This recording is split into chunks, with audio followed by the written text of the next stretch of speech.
নমস্কার, লক্ষ্মীপুর টাইমসের পক্ষ থেকে আপনাদের স্বাগতম। খবর পড়ছি আমি মনামি দাস।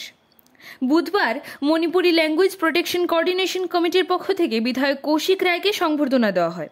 অসম সরকার মণিপুরি ভাষাকে সহকারী সরকারি ভাষায় স্বীকৃতি প্রদান করায় আমি সবচেয়ে বেশি আনন্দিত, কারণ আমি প্রতিশ্রুতি দিয়েছিলাম বিধায়ক হলে মণিপুরীদের এই দাবি পূরণ করতে সচেষ্ট থাকব, এবং আমি আমার প্রতিশ্রুতি পূরণ করতে পেরেছি।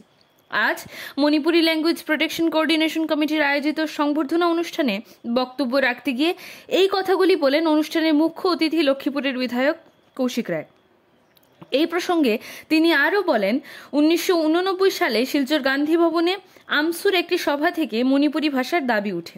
2021 সালের বিধানসভা নির্বাচনের কয়েক মাস আগে সিঙ্গিরবন্দের একটি ঘরোয়া সভায় শিক্ষক নদিয়াচাঁদ সিংহ এবং চম্পালাল সিংহ বলেছিলেন যে ভাষা নিয়ে বিজেপির প্রতি নারাজ হয়েছে মণিপুরী সমাজ। তখন তিনি বলেছিলেন যে যদি তিনি বিধায়ক হন তবে মণিপুরী সমাজের জন্য কোনো মণিপুরী বিধায়ক থেকেও বেশি কাজ করবেন। মণিপুরী ভাষাকে সম্মান এবং মর্যাদা প্রদান করায় তিনি মুখ্যমন্ত্রী ডক্টর হিমন্ত বিশ্ব শর্মাকে ধন্যবাদ জানান।